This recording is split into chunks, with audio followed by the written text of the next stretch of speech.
T minus 50 seconds.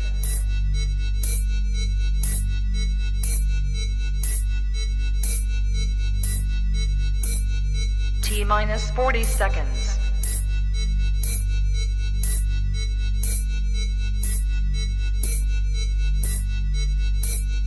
T minus 30 seconds.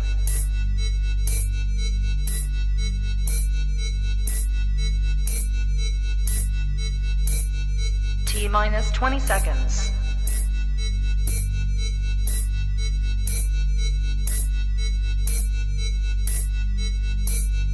Ten, 9, 8, 7, 6, 5, 4, 3, 2, 1, 0. Own it, own it, own it, Kong. I own it. It did. Women's Wrestling Talk, the #1 women's wrestling show on the planet.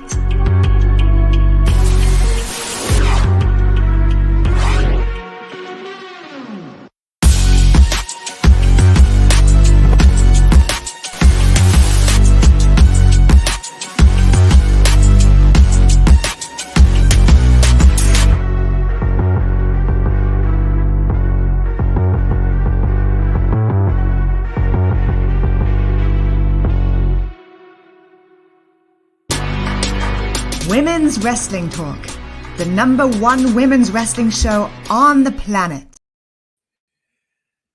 Well, happy Friday, TGIF family. My name's Gerard Bonner. They call me the professor. This is WWT Live as part of Women's Wrestling Talk, the #1 women's wrestling show on the planet. It's the Friday edition, and I am excited. There's a lot to get into on today's show as we are on the road to Forbidden Door. We've got SmackDown tonight. We've got Rampage tonight.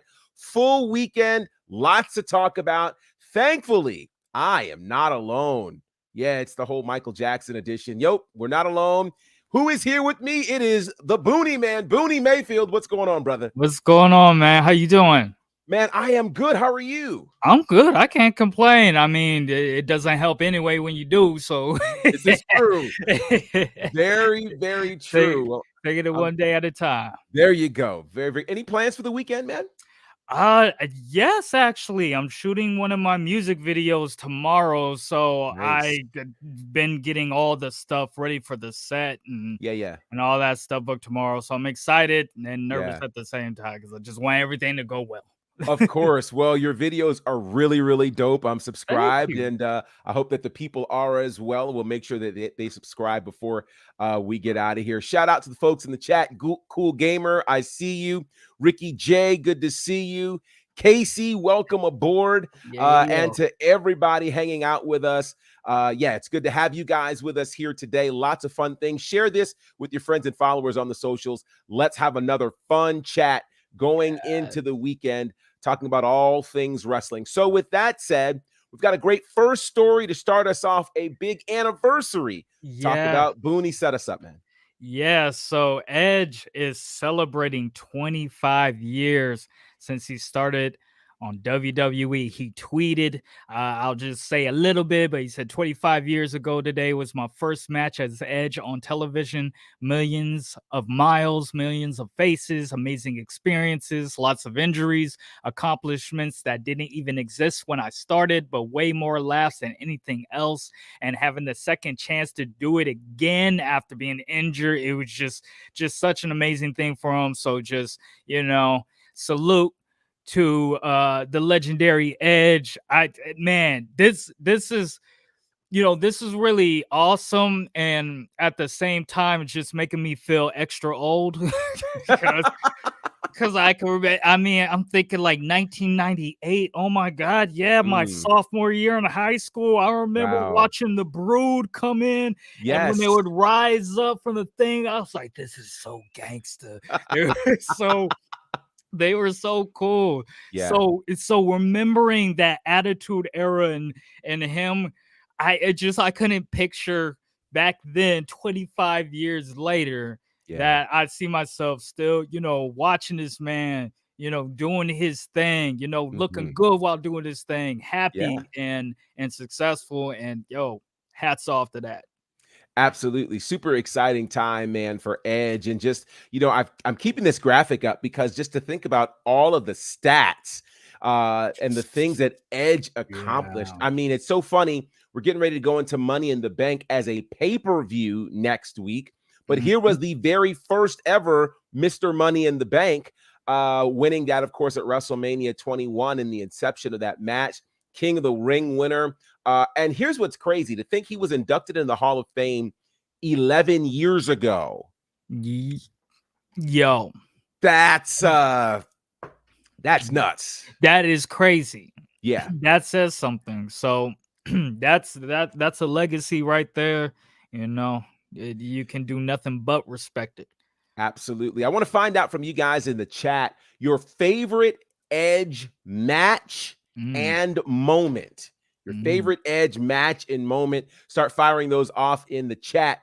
And we'll get to some of those as well. Boza is here. How are you, sir? He says Edge was a good businessman behind the scenes.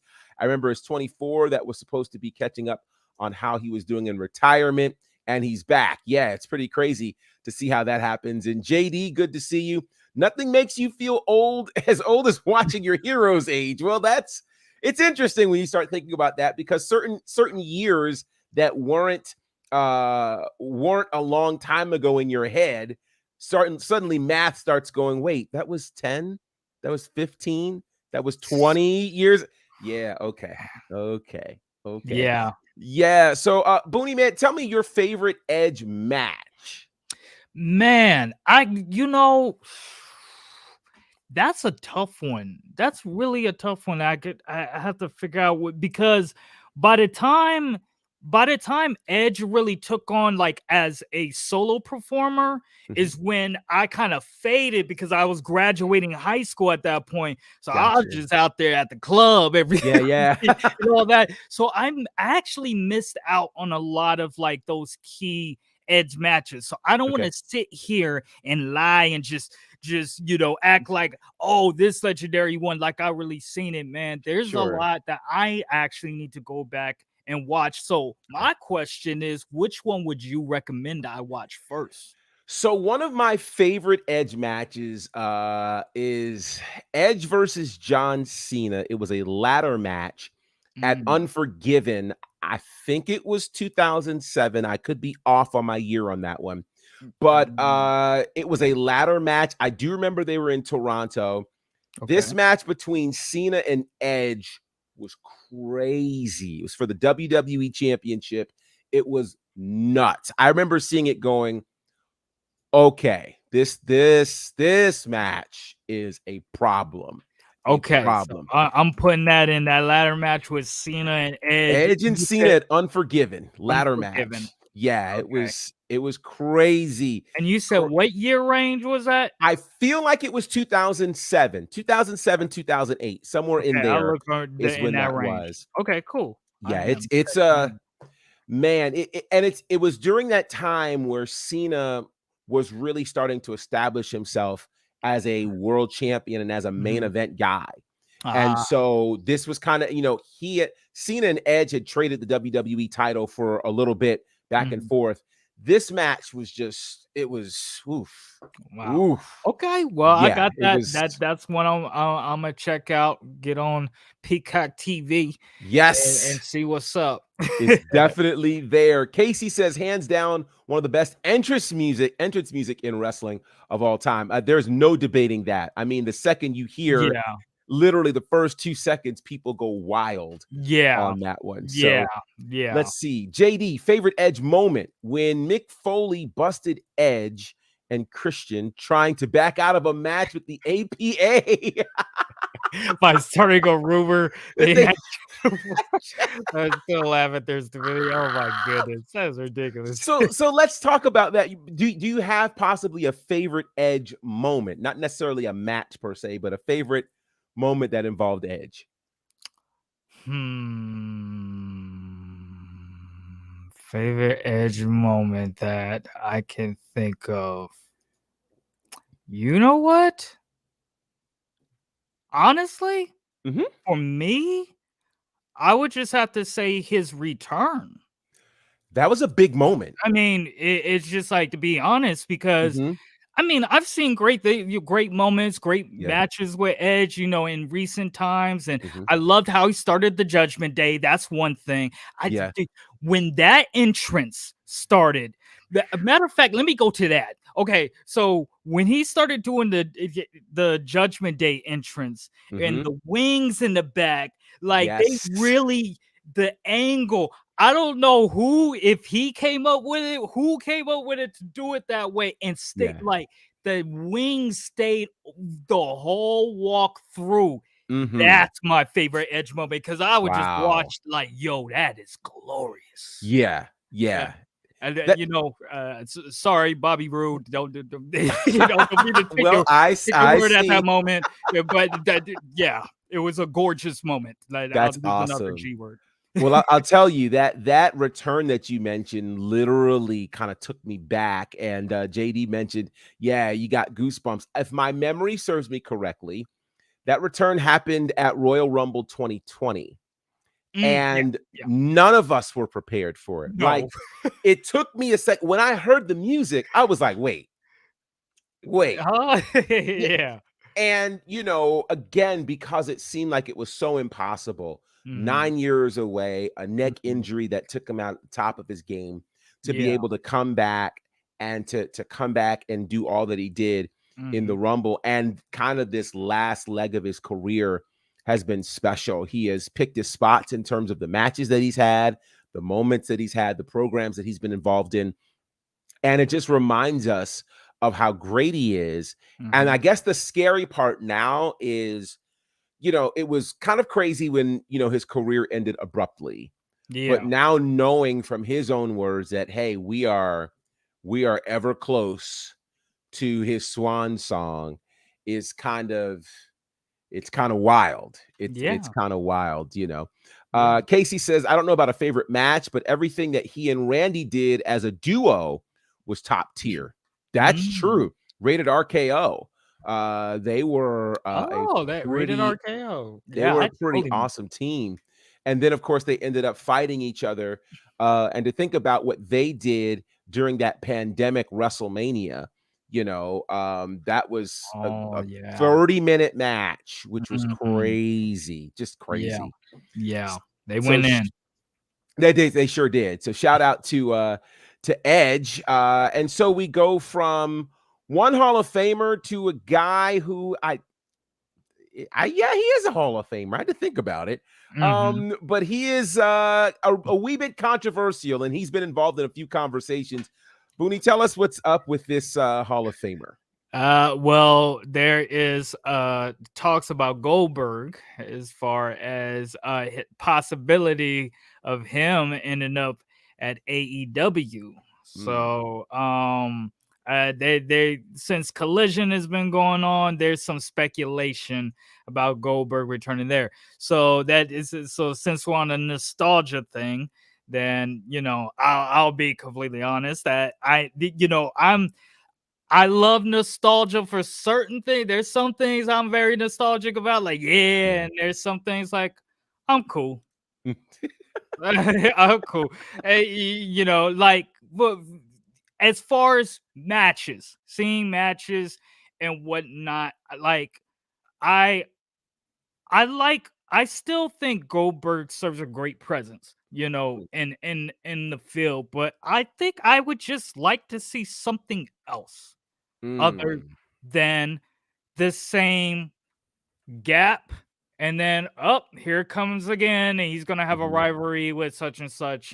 mhm, And let's do the promos and let's do the match. And, and yeah. it's just like, I'd like to see Goldberg like from another role, maybe, another, you know Mm, what I mean? As a mentor mm, of some sort. I feel like he's been that dude for so long, so it'd be mhm, kind of cool to see him like, passing the torch to mm, who he believes is the next dude to take on his thing. Like if he, like let's say I don't know by AEW right now, who I could refer to, but let's say if he would have stayed in the WWE mhm, realm, like if he would have like turned heel as a personality and Mhm. started become some kind of storyline mentorship with Braun Breaker. You know what I mean? Mm. That could be Hmm. something interesting. That's just an Yeah. idea I'm throwing out. I just like to Yeah. see something different with Yeah. another Goldberg return. Otherwise, I'm good. Yeah. And you are certainly not alone in your thoughts. The chat is firing away. Boza's like, "Oh no." No way in See, I tried to give a benefit of the doubt, Joseph. I'm trying to be nice, man. I'm trying to be nice. he thinks it reeks of desperation from Tony Khan or Warner Brothers. We're gonna come back to that point Well, because I'm not sure that that's a desperate ploy. I think it's a different kind of ploy, which we'll come back. We'll come back to that one. would you say more Uh, opportunistic? you know what? I think. Well, I mean, since you're going, let's go there. I think you know to say it's desperate would imply that AEW is reaching for the casual fan. And I think we Mm. have to come to grips with the fact that though at times, some might want to pit AEW versus WWE, Mhm. they are not the same. I know that Mm. for instance, there are people who would like to say KFC and McDonald's are the same. They're not the They're same. not. They both do fast food, but their content, their product is different, and their audience is different. Oh, I got a good example Yes, analogy. sir. That's like comparing WWE and AEW. It's like Jay-Z and mainstream rap artists, like let's say who's another Jay-Z, Lil Mhm. Wayne, all them Yeah. as compared to Talib Kweli, Right. Mos Def, and then Right. even more underground going on their like company flow. And Mhm. I mean, I could go into underground hip hop Yeah. territory, but I Yeah. look at AEW very much like how underground hip hop is, Mhm. you know, um, and compared to how pro wrestling is. Like Yeah. it's very similar. So Yeah. it's more of a niche market. And so yeah, I get what you mean. Mhm. It's a niche market, and so I say that to say because AEW does not really make an attempt to go grab mainstream fans, then a Goldberg pull isn't really for the mainstream fan. Because there's right now Mm. nothing in AEW that says, "Hey, we're going after the mainstream fan." You know, Right. Yeah. there's just not. And I want to be clear. Mhm. That's not a knock to AEW. What Mm. it's saying is that AEW understands its intended audience. And for Yeah. most fans, because in the first year or two or even three, we couldn't figure out who that target audience was. Yeah. We constantly made comparisons to WWE. Well, they don't tell stories and they don't set No. this up and they don't. But to me, for this pay-per-view that's coming, Forbidden Door, Right. is the ultimate picture of who AEW is targeting. There's no stories, there's no build-up, there's no backstory, there's no background. So Yeah. if you're unfamiliar with anybody in New Japan or what's going on in New Japan, Mhm. you likely won't have a clue about Forbidden Door. Forbidden Door. This, Yeah, this leads right into that. Yeah, let's talk about that because yeah, yeah, let's get right into that. let's go to that. A couple more comments about Goldberg real quick. Okay, yeah. Nobody wants the gift of Goldberg. Boza says nostalgia acts work well. Trish and Lita are good examples. Goldberg, not a chance. And then JD, no interest in Goldie and AEW. Not when that TV can be used with Miro or Hobbs. This is an interesting comment here because I don't see, when you look at, there are a couple of nostalgia acts in AEW, but those nostalgia acts again appeal to a certain audience. Audience. Case in point, Yeah. Sting, Yeah. Sting Jeff was Jarrett. alternative. It's like Right. alternative. Right. Sting was, for the 2 years that Sting spent in WWE, Sting will always be known as a WCW NWA guy.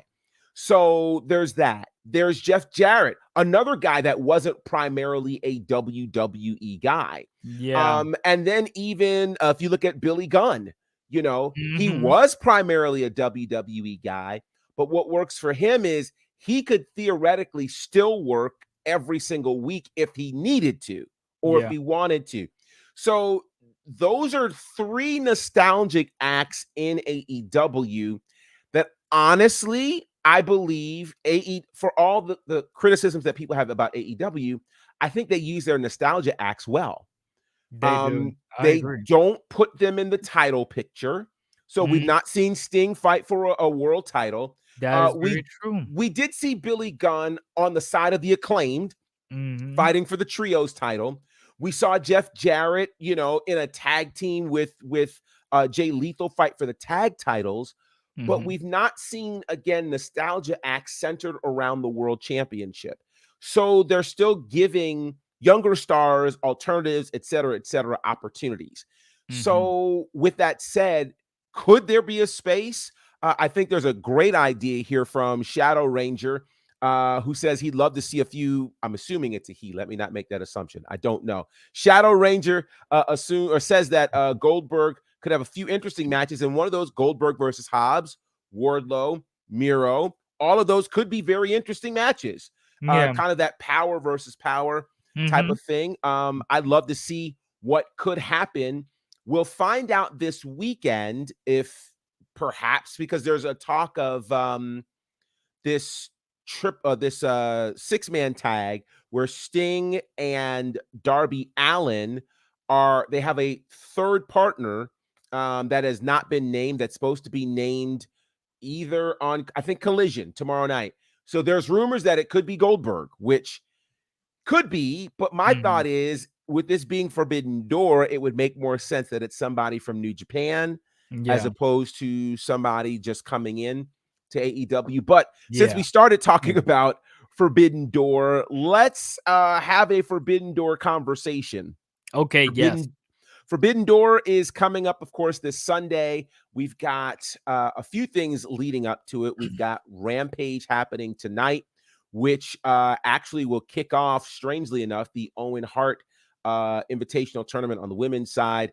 Collision will be tomorrow night in Toronto. Again, a couple of things connected to Forbidden Door there. And then, of course, Sunday, Forbidden Door is happening in Toronto. I want to start, and I'm going to pose this question to the chat as well.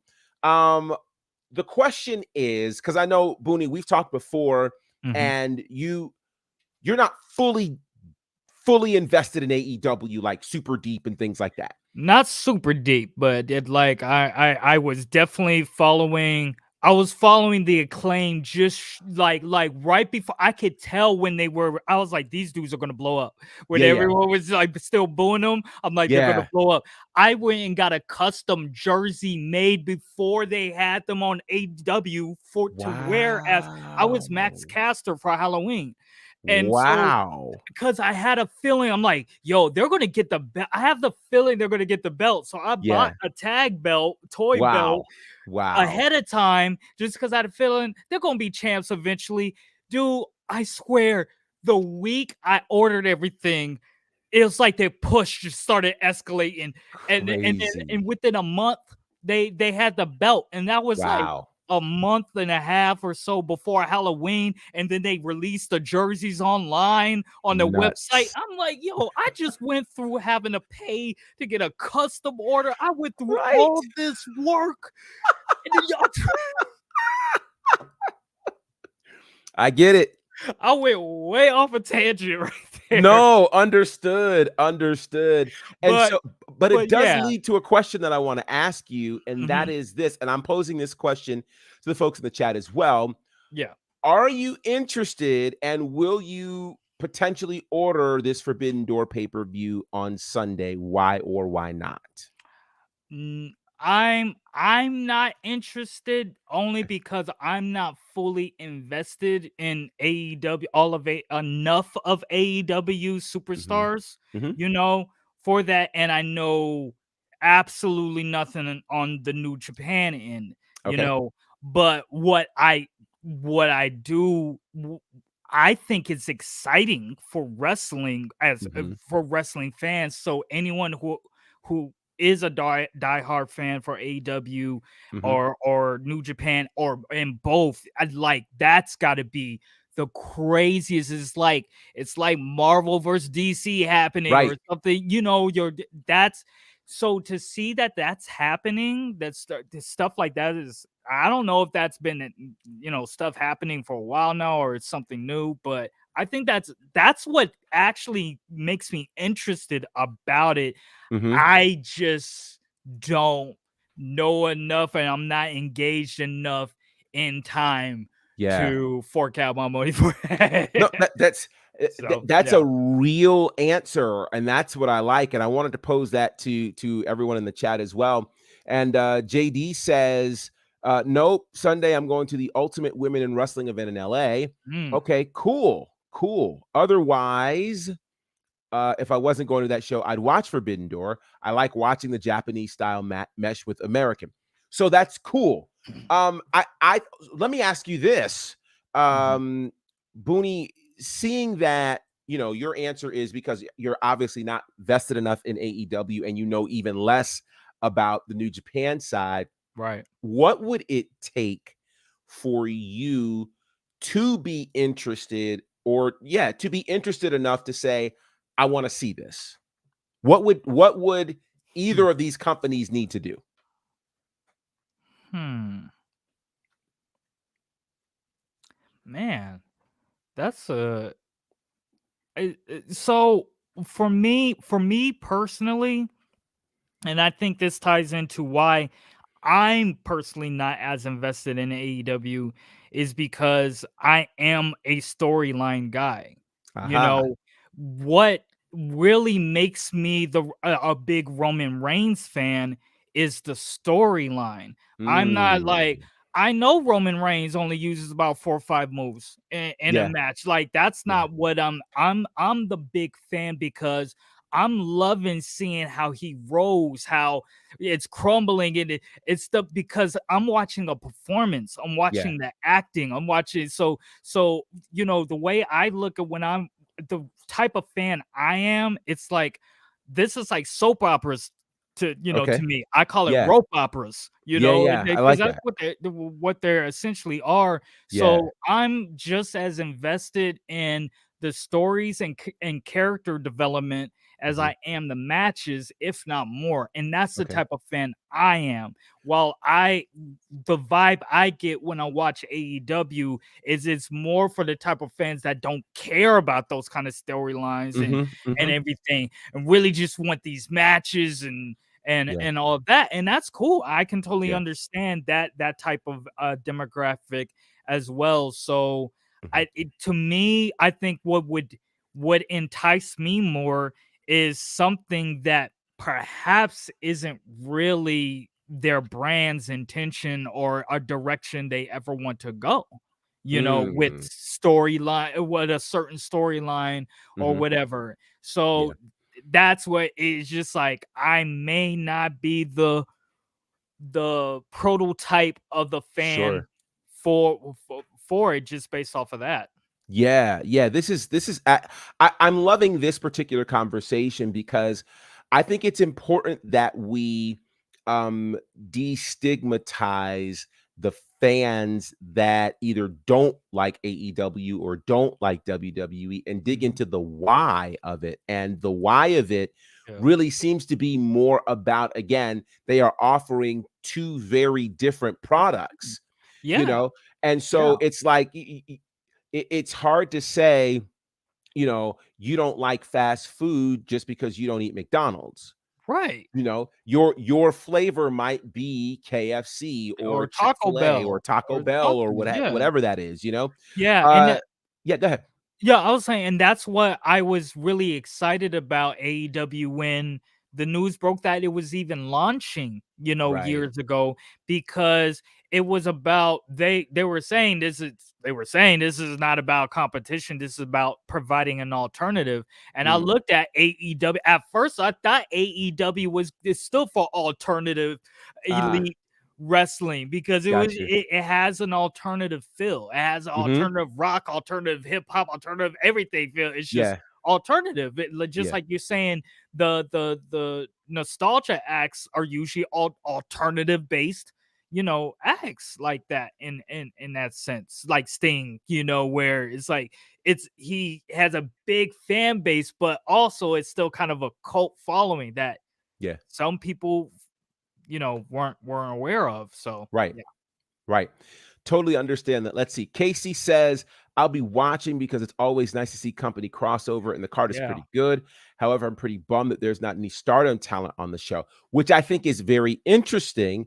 Part of me wonders if if New Japan's female contribution was going to be Mercedes Moné, and with her getting injured, that kind of altered whatever the plan That was. probably would have been, and that would have been insane. It would have been nuts. That would have made Yeah. that right there. Now that would have That right gotten the there. casual fan. Yeah. That match alone would have gotten the casual Yeah. fan. Yeah. Shadow Ranger says, I'd be interested in watching if Impact was involved. And that's interesting too.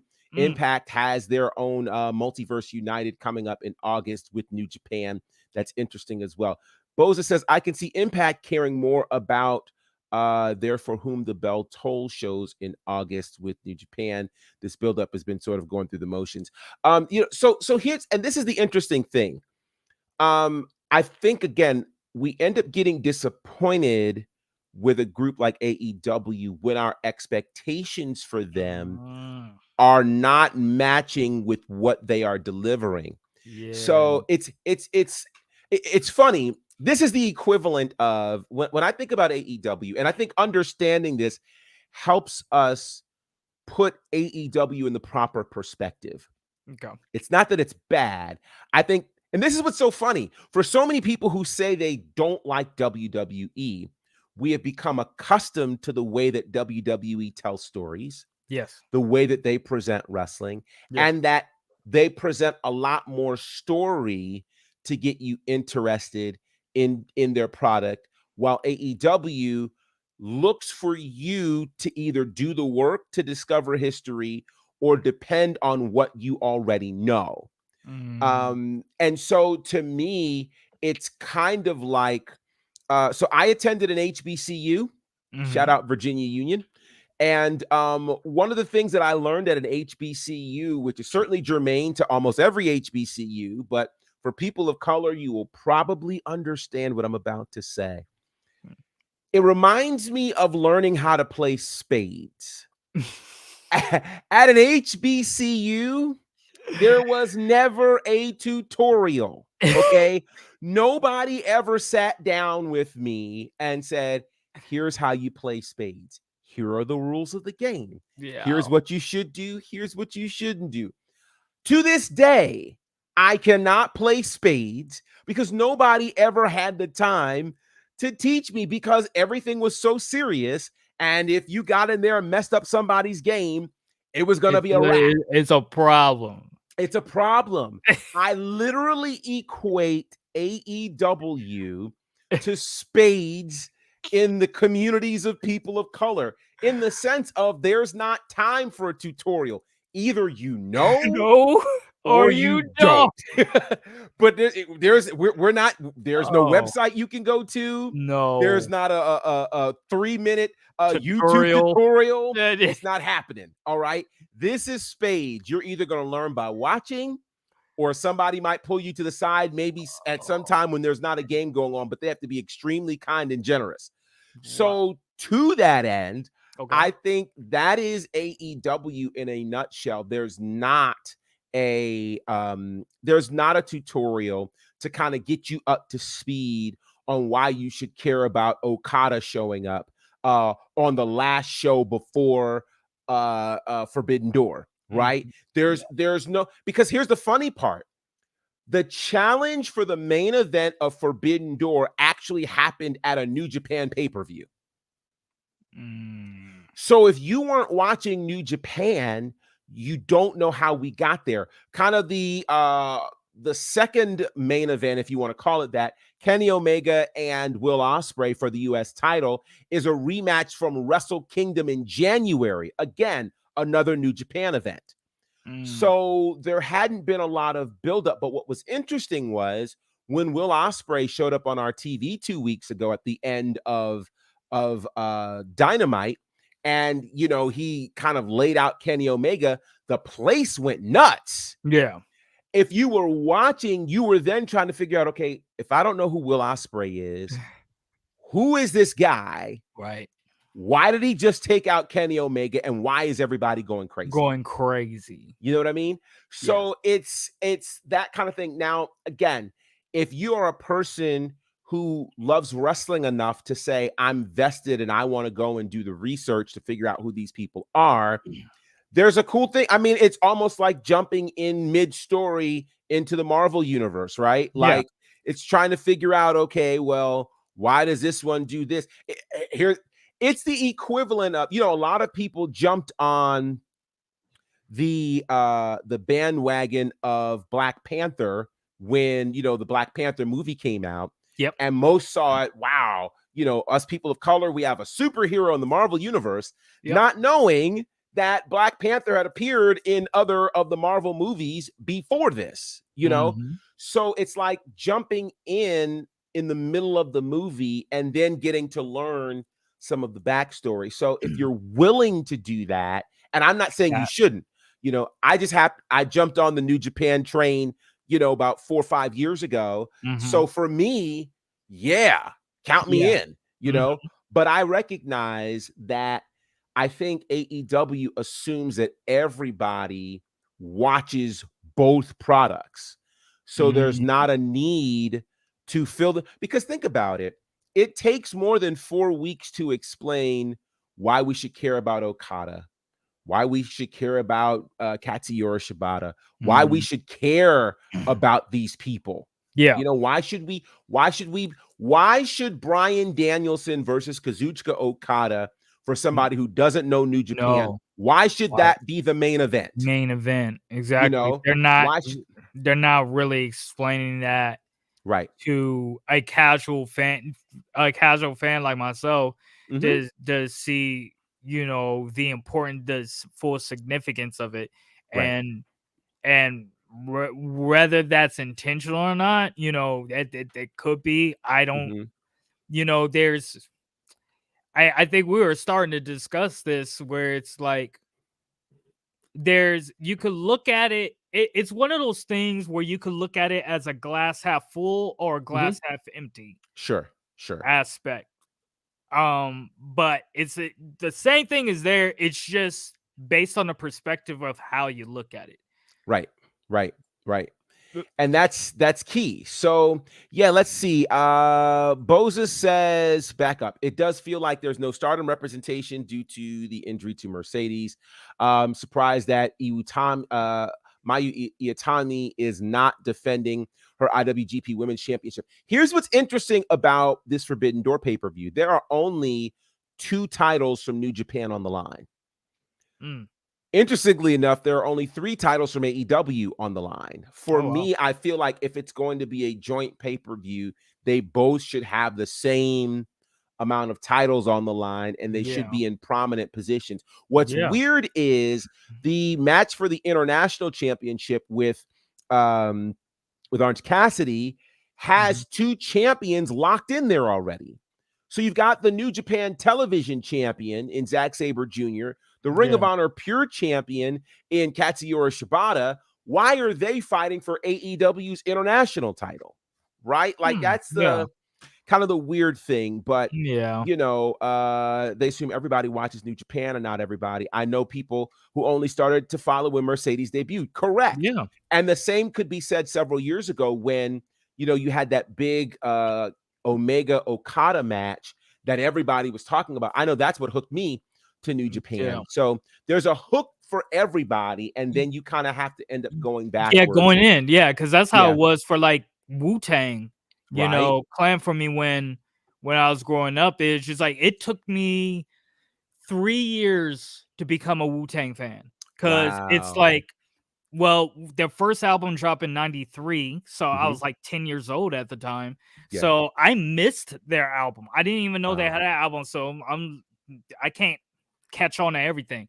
Yeah. So the first person from Wu-Tang that actually caught my interest was Old Dirty Bastard, and I Okay. didn't know he was part of that crew or anything. Wow. But I heard Method Man here, heard people here. The only one that I liked really at first was ODB, and that was Yeah. that. Okay, Yeah. leave it alone. But it wasn't until until like 96 the High School High movie soundtrack was coming out, and they had a music Mm. video for Wu Wear, which was Okay. their apparel line. So it was with Method Man, Capadonna, all the RZA, all them, and they could just walk in all these Wu-Tang clothes, and it was just like watching a 4-minute commercial ad. I was like, yo, this is cool. So I buy this single because I like the song, I like the Yeah. thing, and on the cassette single has the Wu-Tang emblem. I'm like, I Mhm. never paid attention to this. Yeah, And then yeah. now all of a sudden I start finding out like, oh, ODB is from this crew, Method Man's from Raekwon, everybody. Wait a minute. And then I'm Mhm. going back listening to Yeah. all the albums I missed. And so by then, after catching up to everything, I'm just salivating for Wu-Tang Forever album to come next. Right. They're number 2. Right. You know what I'm saying? But so I look at it as like we're talking about they're portals, Mhm. you know, to Yes. becoming a fan. My question is to you: do you think the AEW is lacking portals to more portals that can bring more people in or into like for instance this cross promotion like Mhm. because like you were saying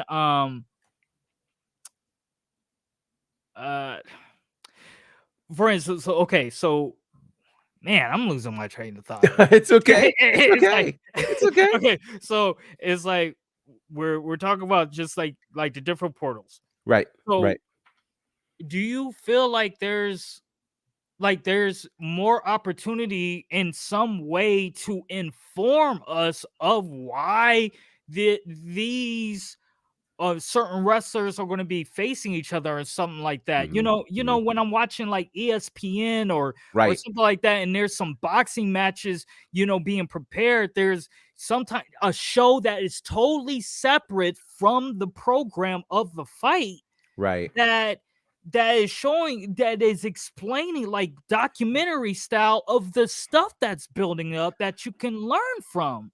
Yeah, I think they try that with kind of the road to that show Okay. for pay-per-views, but they usually do that the night before, and it's usually following Rampage. Mm, And so if Rampage is not being watched quite a bit, yeah. then putting something after that is not necessarily going to really inform Yeah. the people. I do think that there is definitely space for that. And I think people, could enjoy a show where we talk about, okay, let's iron out the history between Eddie Kingston and, John Moxley. Let's talk Yeah. about these things, Yeah. so that people, when we now go and watch that, will understand, oh, this is why Yeah. this is happening. That's why Yeah. Because I these definitely think there's space for it. Will yeah, they 'cause do it is another question. yeah, there's space for it because it's just like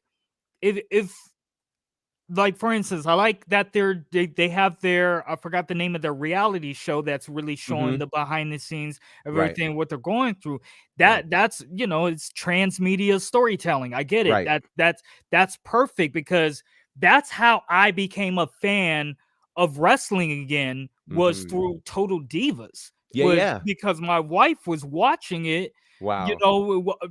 years ago back in 2013 2014, Yeah. and so I'm just seeing in the background like, oh, what John Cena doing, Right. what's going on, and then I just start kind of getting used to it, and Yeah. so that kind of opened us up from watching Total Divas. Sometimes by the Mhm. time Hulu had Raw and SmackDown on there available, then I'm like, hey, I don't mind throwing this on because Total Divas been, so that Total Divas was my portal.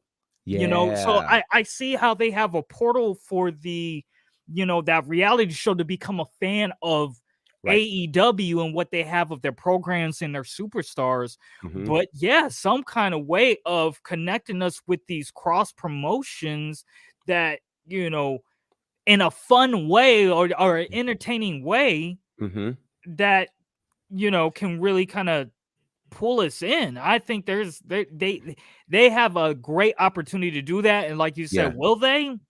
Who knows? That's and part of what I hope, because as you were talking about that, it made me think one of the things they also do not do, they use the 2 hours that they have on each of these shows, and they literally put as many matches Matches as can as fit in there. You know, like literally, I'm just like, wait, give us a break, you know, because they got so many people. well, it's that, but I also Yeah, think yeah. if you slowed the pace, so if we went Mhm. from 8 matches to say 6, Yeah. 6 matches, take the remaining time to tell stories, Stories, yeah. we can get an We can understanding get of, on. okay, why this is important, why this matters, the I history agree. of this person. So I think they could either fit it in there, or to your point, do a completely separate show. And again, as you're saying this, it reminds me, these are the things that WWE has done well.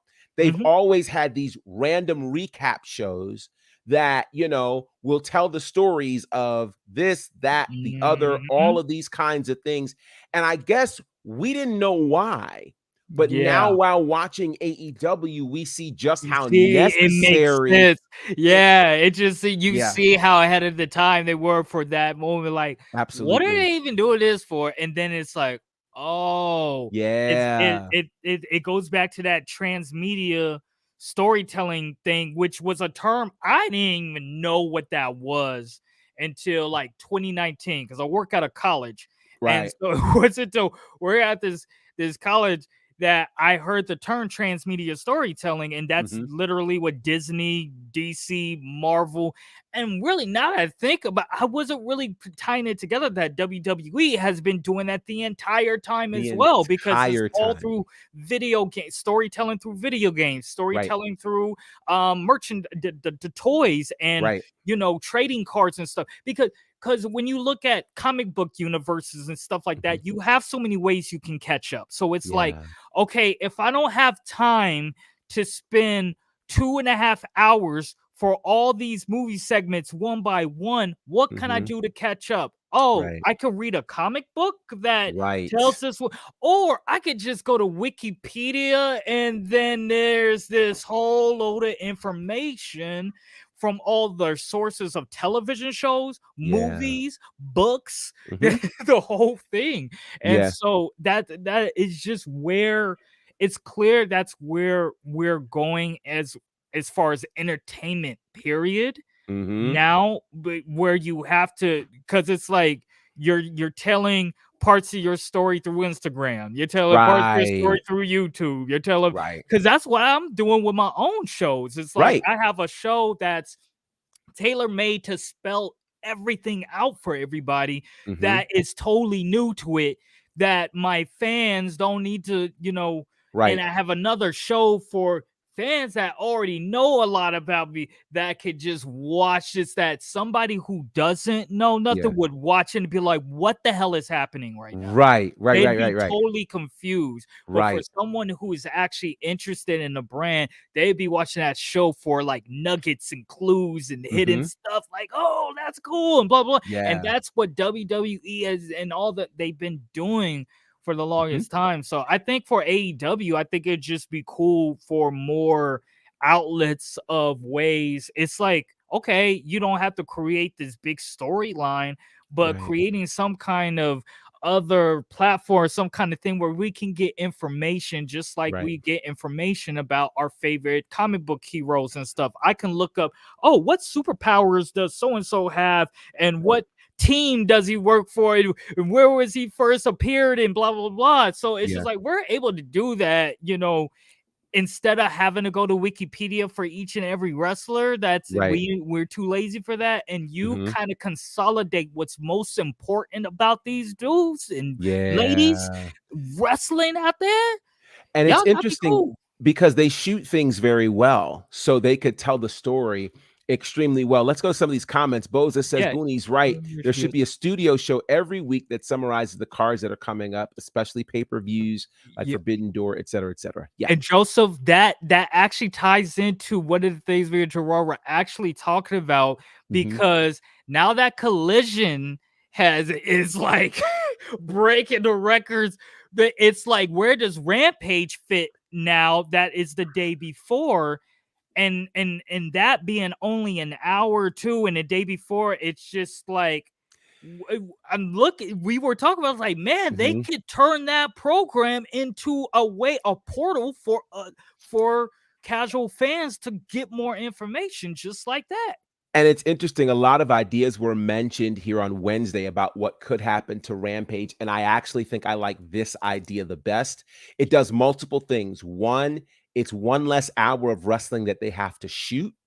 Yeah. So that makes the experience for the fans better. Secondly, coming off the heels of watching SmackDown, if you now tune into some stories being told to help you bridge the gap between Wednesday and Saturday, yeah, you can likely pick up more people for both of those shows, which I think would be great. Okay, we've got time for a couple of more stories before we get out of here. And so one more AEW story we have to mention is from this pay-per-view that's happening to the next pay-per-view that'll happen.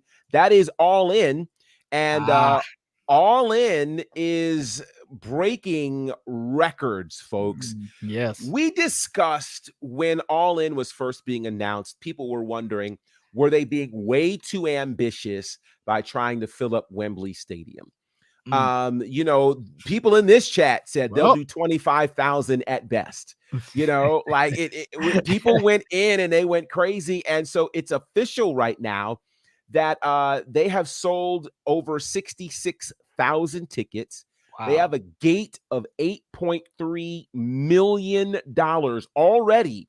Wow. And so it's already being heralded as the largest paid attendance for a pro wrestling event since WrestleMania 32. Yeah. That's dope.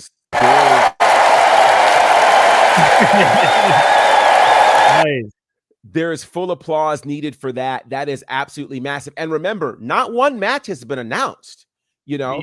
But piggybacking off of what we've been talking about with them, this speaks to the fact that they actually know their audience. Yep. They know that and this is what most American fans don't know, that the ratings for AEW in the UK are better than they are for WWE. They also know that that fan base is starved for this action. You know, look at how, again, whenever you bring a company like WWE over, you know, Clash at the Castle last year, 66,000 people or however many. Yeah. So, you know, while this seemed ambitious to some, I think this was another picture of AEW knowing their audience and really being able to cater to that. So this is going to be interesting. There are still tickets available from what I know. So if you're interested in going to All In and being a part of history, that's going to be cool. The last thing we'll cover, Dark Side of the Ring is a great show. The season 4 kicked off on May the 30th. They've had some great topics. Last week's topic was Doink the Clown. Doink. I hated Doink. Oh, God, I hated Doink. Listen, if you missed that, it's a story you got to check out, seeing how Matt Bourne became Doink the Clown and the different things. I got to see that because it's like I hated Doink. It's like, but I'm saying it with love right now. Right. It's like, I love to hate Doink back then, man. Yeah, so you'll want to check out this story. Next week's show is going to be pretty powerful, as the subject will be the Junkyard Dog. One of the most iconic figures in pro wrestling. And when we start talking about African-American pro wrestlers, he was a game changer. You know, if you think about it, when, well, first of all, before he came to WWE, he was in a territory called Mid-South. Mid-South encompassed like Louisiana and Mississippi and those places.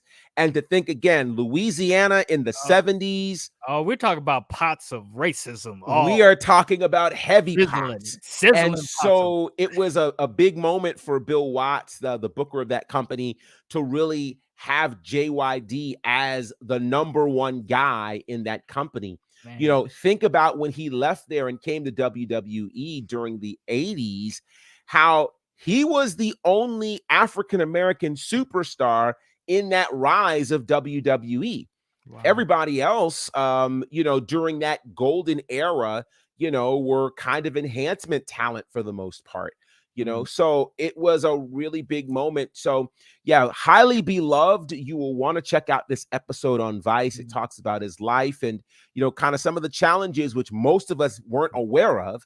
So you'll want to check that out on Vice TV Tuesday night, 10 p.m. Eastern. And of course, if you have Vice TV, you can check out all of the previous episodes of Dark Side of the Ring. Some great content on. Oh, my Lord.